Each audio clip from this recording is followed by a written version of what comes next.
सैकड़ों वर्ष पुराना एक ऐसा शापित किला जिसके अंदर आज भी रखा हुआ है वो पारस पत्थर, जिसकी मदद से लोहे को सोने में तब्दील करके यहाँ के राजाओं ने इस पूरे किले का यहाँ पर कर दिया था निर्माण। और न जाने कितने सारे आक्रांता और तस्करों ने उस पारस पत्थर की खोज में इस किले में अपना डेरा जमा के रखा। दोस्तों, आज हम पहुंच चुके हैं राजस्थान के करौली में स्थित तिमनगढ़ के किले के उस पुराने इतिहास और उस रहस्य की खोज में, जहां पर लोग ये देखने के लिए आते हैं क्या पारस पत्थर उनको मिल सकता है। दोस्तों, इसी किले के अंदर आज भी उस पारस पत्थर के सबूत और उस शराब की कहानियों की गूंज यहाँ पर सुनाई देती है। बाहरी इसका जो स्ट्रक्चर है वो साफ तौर पर आपको देखने को मिलेगा कि पत्थरों की सिमेट्री काफी ज्यादा बिगड़ी हुई है और काफी सारे ऐसे पत्थर हैं जिनको देखकर ही अनुमान लगाया जा सकता है कि वो इसके टूटने के बाद में दोबारा से यहाँ पर जचाए गए होंगे।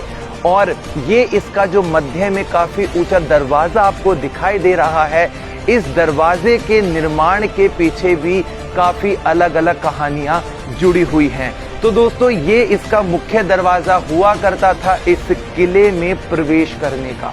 और तिमनगढ़ का जो ये वाला किला है आज अपने अंदर काफी सारे रहस्यों को दबाकर बैठा हुआ है। काफी बारीकी के साथ में इसके पत्थरों पर ये जो काम यहाँ किया गया है, जब इतिहास के पन्नों को पलटा जाता है तब मालूम पड़ता है कि विक्रम संवत 800 के वक्त में इस किले की नींव यहाँ के राजा तिमनपाल जी के द्वारा रखी गई थी।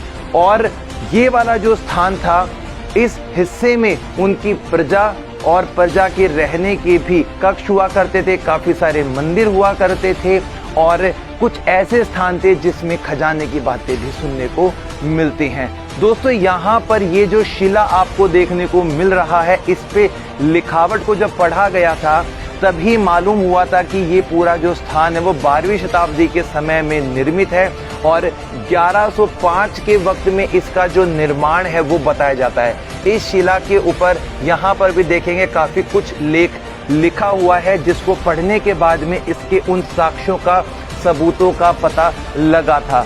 यहाँ पर देखो, ये घड़ा, जोगी, कुछ इस प्रकार की चीजें लिखी हुई हैं और ऐसा बताते हैं कि इसका जो वास्तविक अस्तित्व है वो तो महाभारत कालीन समय से ही चलता रहा है। लेकिन बाद के जो राजा थे, यानी कि भगवान कृष्ण के जो वंशज थे, विजयपाल और तिमनपाल, दो भाई हुआ करते थे। विजयपाल के पास में बयाना यानी कि विजयनगर की रियासत थी और अपने भाई के साथ में किसी बात पर वाद विवाद हुआ और तिमनपाल ने वो वाला स्थान छोड़ा और सागर सरोवर के इस हिस्से पर वो आ गए अपने कुछ मुख्य और अपने कुछ सहयोगियों के साथ में।